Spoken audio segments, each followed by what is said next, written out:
Hi guys, how you doing? Welcome back to my vlog, Alina di USA.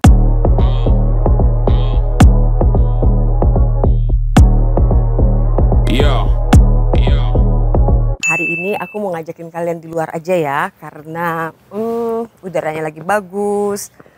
Terus mungkin ini adalah bulan terakhir musim panas, jadi aku harus enjoy sedikit sebelum nanti udaranya jadi sangat dingin dan bersalju dan aku nggak bisa lagi keluar. Di channel ini aku banyak membahas tentang segala sesuatu hal yang menarik dari Amerika dari sudut pandang orang Indonesia. Jika sesuatu tentang pop culture, studi, bekerja, menikah, dan tinggal di luar negeri adalah sesuatu yang menarik untuk kalian, maka channel ini cocok untuk kalian. Thanks for stopping by, subscribe and like, I highly appreciate it. Thank you guys and enjoy the video. Nah, aku mau cerita-cerita sedikit sama kalian. Sudah 2 minggu ini aku nggak ngeluarin video apapun. Enggak deh, 1 minggu aku nggak ngeluarin video apapun di YouTubeku karena ada kendala teknis. Ada alasan kenapa aku nggak berhasil upload sama sekali di YouTubeku, dan ini yang akan aku bahas hari ini. Seperti kebanyakan content creator, rata-rata sudah mempunyai tabungan video yang banyak kan untuk diedit dan diupload ke YouTube. Aku juga sama. Dan harusnya sudah ada jadwal di mana videoku untuk minggu kemarin itu sudah muncul, dan video itu adalah video kolaborasi bersama direktur perusahaanku di Indonesia yang namanya Rainer. Aku memang ingin mengenalkan dia karena selain sosoknya itu memang menarik, juga pengalamannya dia tinggal di luar negeri itu banyak ya. Dia luar biasa banget, di usia 24 tahun sudah tinggal di banyak negara, yaitu di Jerman maupun di Korea Selatan. Sekarang tinggal di Indonesia dan ngurus perusahaanku. Jadi aku ingin ngajak dia kolaborasi karena banyak sekali yang tanya gimana caranya tinggal di Amerika, gimana caranya kerja di Amerika, bisa bantu nggak Kak, kasih info dong segala macem. Aku pikir dia cocok karena memang perusahaanku ini bergerak di bidang konsultasi pendidikan dan bekerja di luar negeri walaupun belum di Amerika ya. Aku bisa membantu di Amerika tapi fokusnya perusahaanku itu ke Jerman. Nah, aku aja kolaborasi dia dulu, dan dia ini produserku ya. Tapi memang aku nggak mau langsung masuk ke topik-topik tentang studi dan bekerja di luar negeri dulu gitu. Aku mau tanya-tanya tentang pengalamannya dia, dan dia bilang dia punya pengalaman hantu ya. Nah, akhirnya kami putuskan untuk buat Zoom meeting. Terus semuanya lancar, dia cerita-cerita tentang pengalamannya dia selama tinggal di Berlin, Germany, di mana dia ketemu sama hal-hal yang aneh-aneh kayak gitu. Pada dasarnya aku nggak terlalu peduli dan nggak terlalu percaya sama hal-hal yang kayak gitu. Tapi kebanyakan orang Indonesia kan seneng ya, dan aku pun juga seneng. Cuma aku selalu mencari jawaban yang rasional, nggak akan dibawa ke misteri-misteri dulu, pasti ada jawaban logisnya, dan sampai sekarang aku selalu mendapatkan jawaban logis tersebut gitu. Jadi belum pernah ada yang meyakinkan aku tentang hantu sampai titik ini, sampai kejadian ini ya. Sudahlah, itu video sudah jadi guys, dan lagi masuk ke dalam editan. Ada editorku namanya Robi, dia lagi ngedit untuk menyatukan 2 video itu, yang satu dari Amerika, yang satu dari Indonesia, itu disatuin gitu kan. Dan entah kenapa itu selalu crash. Jadi video yang kami buat itu nggak pernah sampai ke upload di YouTube gitu. Jadi sudah hampir jadi, tinggal di-upload ke YouTube, tahu-tahu filenya hilang. Habis itu kita ulang lagi dari awal, dicoba lagi, tiba-tiba laptopnya blank. Padahal laptopnya itu semuanya masih baru dan nggak ada virus dan segala macam, tapi tiba-tiba shutdown. Dan itu terjadi berkali-kali sampai titik tanggal 19 Agustus nggak selesai-selesai juga kemarin tuh ya. Si Robi itu udah yang ketiga-4 kali mencoba ini ya untuk menyelesaikan project ini gitu. Di hari Sabtu pagi, sampai ke titik dimana di Jumat pagi dia bilang, "Bu, crash lagi, Tuhan, aku nggak tahu lagi apa yang terjadi, aku nggak ngerti," kata dia gitu. Aku minta izin istirahat ya Bu beberapa jam dan aku beresin di rumah kayak gitu. Aku nggak tahu kenapa ini kendalanya sampai 1 minggu, 2 minggu loh ya itu, sampai 2 minggu nggak beres-beres ini video gitu. Terus di Indonesia kan malam ya. Itu aku dapatnya pagi, jadi sorry kalau aku tadi salah ngomong. Jadi di Indonesia itu malam, dia sudah nyebutin dia nggak berhasil upload segala macem, crash. itu di Agustus tanggal 19.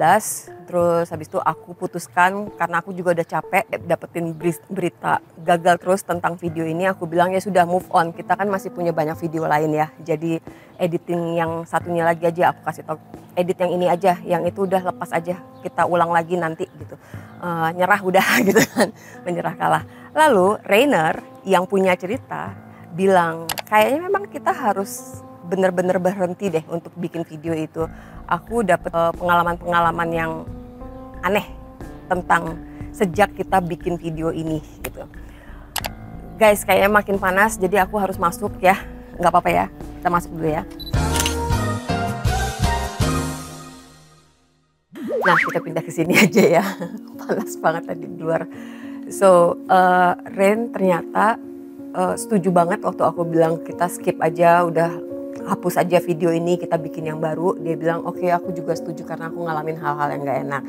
Dan dia udah cerita sama aku dan ini awesome banget sih, buatku tuh seru banget. Ini ceritanya dia ya. Hai guys, jadi betul after kita memproduksi video collabs aku dan Mama Alina, videonya tuh banyak terhambat oleh beberapa hal. Awalnya kita mikir ini masih masuk akal karena masalah teknis, tapi lama-lama jadi aneh banget karena setiap mendekati 80-90% videonya selalu gagal produksi atau crash. Sampai akhirnya aku mengalami kejadian ini selama 2 kali. Pertama, aku jelasin dulu bahwa sebetulnya aku tuh keep banget sama cerita ini. Aku nggak dari semenjak aku mengalami kejadian itu sampai beberapa waktu lalu tuh aku beneran nggak mau cerita sama siapa-siapa, nggak tahu. Intinya nggak mau aja cerita, sampai akhirnya cerita ini keluar di YouTube channelnya Alina di USA. Setelah proses syuting itu aku merasa guilty banget, seperti nyesel cerita itu, ngerasa bersalah dan segala macam. Cuman aku nggak ambil pusing ya, aku kayak ya mungkin ini hanya perasaanku aja karena memang ini nggak mau di post gitu. Setelah produksi ini beberapa kali crash, di suatu malam aku dimimpiin, jadi aku di flashbackin lagi, kembali lagi kepada saat aku mengalami hal itu. Aku masuk rumah itu lagi, aku room tour lagi, tapi kali ini aku sendiri di mimpinya. Dan aku merasakan vibes orang yang lagi marah-marah. Jadi ada kakek itu lagi, ada laki-laki itu lagi di depan mataku, sekelebat gitu. Tapi aku merasakan bahwa energinya tuh sangat marah, tapi dia nggak ngomong apa-apa, dia nggak teriak apa-apa. Aku hanya merasakan energi itu. Sampai akhirnya aku kebangun dan aku mikir bahwa oh mungkin ini jawabannya kenapa videonya jadi crash terus. Jadi semacam banyak sekali hambatan untuk kita nggak bisa tayang akhirnya si videonya. Akhirnya setelah mikir panjang lebar apakah aku tepat ngomong ini ke tim produksi yang lain, ke editor, kemudian ke Alina dan segala macam, sore itu memberanikan untuk ngomong bahwa sepertinya video ini nggak boleh tayang. Kebetulan Alina di Amerika juga mengalami hal yang serupa dan kita mencocokkan orang yang memang ada di dalam mimpi kita dan yang Alina alami. Lalu di malam berikutnya aku bermimpi di suatu keadaan dimana aku masuk ke dalam sebuah mobil dan aku tahu itu mobilnya mobil Eropa banget, dimana desain interiornya tuh sangat tengkuh, sangat kuat dan kokoh gitu. Lalu aku rasanya tuh aku lagi nyetir tapi aku nggak bisa bergerak apa-apa, jadi semacam tidur tapi ya bingung lah pokoknya. Lalu setelah itu mobil itu tuh menabrak sesuatu gitu. Aku mundur, tabrakannya tuh mundur, nginjek gas tapi nggak bisa, seperti nggak dibolehin atau lah itulah pokoknya intinya. Akhirnya mobil itu crash, tabrakan, ngebuat aku kayak teriak-teriak. Dan anehnya setelah aku kebangun, aku merasakan sakitnya itu. Jadi sakitnya si tabrakan itu aku kerasa dan kaki aku tuh biru-biru. Jadi seperti abis digebukin atau mungkin olahraga ekstrim gitu ya. Di beberapa bagian bawah di kaki itu ada lebam-lebam atau biru-biru itu. Dan aku langsung ngomong sama tim produksi, sama editor dan juga sama Alina untuk oke, stop bikin video ini karena mungkin ini tidak suka nih orangnya kita share ceritanya di situ.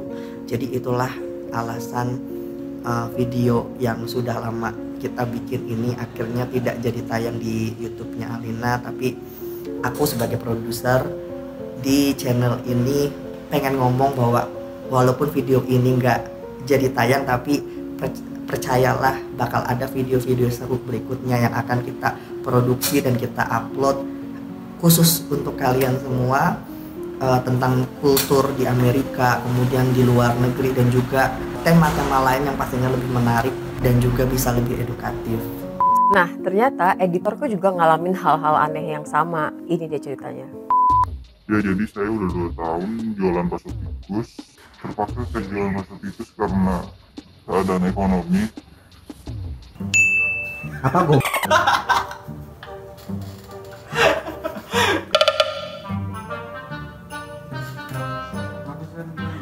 Jadi si babi ini Waktu aku ngedit video yang konten hantu ini banyak banget kendalanya. Dari teknis untuk editing sering banget crash. Yang baru pertama kali aku ngalamin crash tuh benar-benar nggak bisa diapa-apain. Aku coba recovery dari file autosave-nya, tiba-tiba nggak ada, ngeblank, black screen, entah kenapa gitu, entah file footage-nya terlalu berat. ngedown ya pas Ya. beberapa kali crash ini ya. Stres banget itu, aku ngerjain video ini hampir 2 minggu nggak kelar-kelar. Udah segala macam udah aku cobain, terus udah banyak siasat yang aku lakuin, tapi tetap aja gitu crash terus. Ya, mungkin dari aku segitu aja sih. See you in my next vlog. So, jika video ini nanti ngalamin hal yang sama, misalnya hanya sepotong yang aku upload, terus habis itu agak nggak masuk akal, maksudnya kepotong di tengah-tengah, terus tiba-tiba hilang dan segala macam, itu berarti memang ada kejadian lagi gitu ya. Tapi untuk merangkum semua ceritanya adalah seperti ini. Hari Sabtu 19 Agustus kami biasa ngobrol untuk ngebahas segala sesuatu yang terjadi di Indonesia, kegiatan perusahaan gitu ya. Dan aku tanya sama Ren, ada apa sih Ren? Ternyata Ren bermimpi seperti yang dia ceritain tadi ya. Terus di situ aku sudah pengen cerita karena aku pun mengalami hal yang sama. Nah, aku ingin cerita sama Ren, tapi sama Ren dia agak-agak penakut gitu ya guys ya. Jadi dia bilang tunggu sampai pagi. Aku nggak sanggup, aku ada di hotel sendirian, aku nggak mau dengerin apa-apa. Mama, karena dia nganggap aku ibunya ya, mama tahan sampai besok pagi, dia bilang kayak gitu kan. Terus ya udah, aku nggak sabar karena pas dia cerita itu aku rasanya kayak pengen nyeletuk gitu, nyeletuk kuat banget, pengen ngomong sesuatu gitu. Nah, akhirnya pagi juga sekitar jam 6 pagi itu udah aku bangunin tuh, Ren ayo telepon lagi gitu kan. Dah habis itu dia telepon, dia jelasin semuanya seperti yang dia ceritain. Pada intinya kalau misalnya ceritanya dia terputus-putus, ini aku mencoba untuk ceritain ya. Pada intinya adalah dia dimimpiin beberapa kali, cuma sosoknya tidak jelas. Dia nggak pikir bahwa sosok itu adalah orang yang diceritain gitu ya. Cuma karena ini terjadi berkali-kali dan videonya rusak-rusak terus-menerus, dia kalau menurutku ya dia nyambung-nyambungin. Tapi rasanya juga agak nggak masuk akal. Cuma karena aku stick dengan pemikiran yang logis, menurutku itu sugesti gitu ya. Jadi dia mimpiin sesuatu, dia mungkin kesel, hatinya tuh lagi stres, segala macam sehingga mimpinya terulang seperti itu. Ini dari sisi aku juga selama 2 minggu belakangan ini, aku bener-bener nggak ada mood untuk buat video baru. Biasanya tuh aku aktif sekali bikin video, karena aku content creator ya, aku banyak sekali bikin draft-draft video, segala macam, aku riset segala macam. Itu aku selama 2 minggu males guys, males bikin gitu. Aku cuma bisa bikin video 2, itu pun karena dipaksa sama suamiku. Karena dia udah beli cabai pedes itu yang untuk aku coba untuk challenge gitu. So aku bikin, dan anehnya biasanya aku untuk ngedit satu video itu cuma butuh 1 hari, 2 hari, itu bisa sampai 1 minggu aku selesaiin. Dan sampai sekarang pun belum selesai, aku males gitu. Itu yang terjadi sama aku, jadi aku kehilangan mood. Yang menurutku sih paling karena aku stres aja, capek gitu loh sama kondisi. Jadi aku nggak sambung-sambungkan ke sana, walaupun agak ada yang aneh. It's not me, untuk males-malesan tuh it's not me at all gitu kan. Habis tuh waktu aku spending time with my family, tiap malam tuh biasanya kami ada aja yang entah nonton film, ngobrol-ngobrol di ruang TV kayak gitu ya. Dan kemarin tuh kami baru dapet game board Monopoly. Kami main Monopoly bareng sama suamiku. Cuma karena malam itu adalah malam sekolah, jadi anakku nggak bisa gabung. Dia hanya bisa gabung sama kami nonton TV dan segala macam itu kalau weekend kan. Jadi kami main berdua aja, main Monopoly berdua. Terus tiba-tiba aku ngelihat di pojoknya, di di pojok dapur, bukan di pojok dapur ya, ada bar gitu kan buat kami makan. Itu aku nggak melihat apa-apa di sana, tapi mataku seperti ngelihat ke situ gitu ya. Aku ngelihat ke sana, kayak ada yang bisikin, kok aku ngelihat bayangan cowok bule bermantel, badannya tinggi, wajahnya aku nggak bisa ngebayangin, tapi pokoknya dia bermantel pakai topi, pokoknya kayak Sherlock Holmes gitu loh, gaya-gayanya gitu, kuno gitu. Nah itu ada di situ. Aku heran sambil main monopoli kan, kenapa gue berpikir kayak gitu? Kalau memang gue berpikir tentang hantu itu kan biasanya sesuatu yang menyeramkan ya, kayak kuntilanak, pocong gitu. Tapi kenapa cowok di sana gitu kan? Ada cowok di sana lagi ngeliatin ke kami gitu, ke arah kami lagi yang lagi main monopoli gitu. Seperti biasa, aku nggak ada rasa takut. Memang aku nggak takut sama yang kayak gitu-gitu. Jadi aku lihat, aneh juga ini pemikiran, tiba-tiba ngerasa kayak ada cowok, berimajinasi bahwa di sana ada cowok. Nah habis itu besoknya aku seperti biasa lagi masak makan malam. Terus kami punya lorong ya, dan tiba-tiba aku ngeliat ke lorong itu. Lorong itu gelap ya, jadi dari pintu masuk apartemen, antara kamarnya Sophie, terus habis itu lemari-lemari penyimpanan baju-baju winter gitu. Itu tuh ada lorong kecil gitu. Nah aku ngeliat ke situ, lagi-lagi aku ngebayangin orang yang sama gitu. Jadi cowok tinggi, agak gemuk perutnya, cuma berdiri di situ aja. Aku aneh banget. Terus beberapa kali itu, aku setiap kali lewatin dapur tuh aku selalu ngeliat ke lorong yang sama itu gitu. Nah kita straight forward ya ke waktu aku telepon Ren tadi malam itu, kemarin malam. Aku itu pengen ngomong itu. Jadi pas si Ren bilang aku dimimpiin begini, tiba-tiba ada yang kayak mau ngomong dari diriku. It's not me, tapi memang dari aku gitu. Ada yang kayak, itu aku ngunjungin rumahnya Alina. Jadi si cowok yang diceritain si Ren itu adalah orang yang sama. Jadi aku langsung ngerasa kayak gini, oh tep gitu, make sense gitu. Jadi apa yang terjadi sama aku selama 2 minggu ini, sama apa yang terjadi sama Ren yang baru diceritain kemarin, itu kayak klep, make sense. Kenapa aku ngelihat ada orang itu ngunjungin aku gitu kan. Kinda interesting. Aku excited banget. Wow, akhirnya gue ngalamin juga. Cuma aku sampai sekarang tetap masih menolak. Mungkin itu sugesti gitu. Bukannya aku nggak percaya hal-hal yang gaib, tapi aku selalu berusaha mencari jawabannya. Makanya ini dengan adanya konten ini aku ingin lihat kalau memang dia benar ada, dia ngasih sesuatu gitu di konten ini. Maksudnya gimana ya? Ya dia I don't know what will happen next gitu. Aku cuma mau ceritain ini aja ke kalian karena ini cukup seru. Dan karena nggak berhasil video itu, aku pengen share ceritanya dari mulutku ya. Semoga cukup menarik. Jadi Rainer ini seorang anak muda Indonesia yang di usia muda, di usia 21 tahun dia sudah pergi ke Jerman untuk studi dan dia tinggal di apartemen. Setelah sekitar 7 bulan dia memutuskan untuk mencari apartemen yang lebih murah karena apartemen yang lama mahal sekali. Dia tinggal di kota Berlin gitu ya. Terus pulang dari kerja, karena biasa ya di sana sambil kuliah sambil kerja gitu tuh biasa. Pulang dari kerja dia cari-cari apartemen karena di Jerman modelnya nggak kayak di Indonesia ada mami kos guys gitu kan. Di sana masih gaya-gaya lama di mana kalau ada apartemen tuh ditulis gitu kosongnya. Kita juga bisa cari di koran, tapi intinya Ren cuma sekedar ingin lihat di lokasi yang dia suka ada nggak vacancy gitu atau yang ngiklanin ada apartemen kosong gitu kan. Ini memang lebih bagus ceritanya dari Ren ya, cuma dia udah nggak mau cerita lagi guys, jadi aku yang ceritain, mudah-mudahan sama vibe-nya. Nah ada satu rumah kuno di mana dia ngelihat itu, dia tuh kayak tertarik banget, dia berhenti di situ. Tiba-tiba ada bapak-bapak, dia bilang hai gitu pakai bahasa Jerman. Kamu si Ren tanya, Pak bapak tahu gak ada apartemen yang kosong di sini, ada yang mau nyewain rumahnya orang juga nggak apa-apa asal ada kamarnya gitu. Budgetku sekian ratus euro gitu kan. Terus dia bilang, wah kebetulan sekali aku punya kamar kosong di rumahku ini, mau lihat, mau room tour. Oke, katanya Ren kan, dia diajak masuk, dikasih tahu ini di lantai 2, terus habis itu dapurnya di sini, kamar mandinya di sini dan segala macam. Akhirnya dia pulang karena sudah setuju, harganya murah ya. Nanti aku kasih tahu di sini harganya karena aku lupa ceritanya. Terus dia balik ke apartemen lamanya, terus dia bilang finally gue dapet apartemen baru ke temennya yang sama-sama orang Indonesia.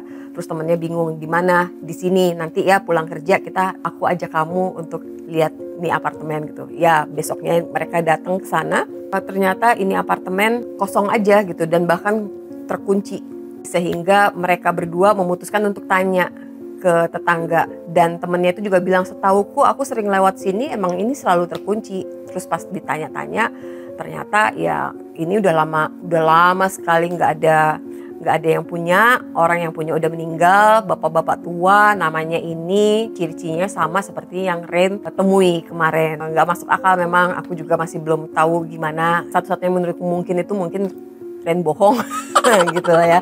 Tapi aku percaya anak ini, jadi aku yakin ada penjelasannya yang masuk akal gitu kan. Nah, bukannya aku nggak percaya sama ini ya, jangan datang ke gue juga ya hantu. Cuma maksudnya kenapa kamu lakukan ini? I don't know. Dia mulai tanya sana tanya sini, ternyata memang benar-benar ini rumah kosong ya, kosong dan dikunci, dan termasuk rumah cagar budaya karena udah kuno banget.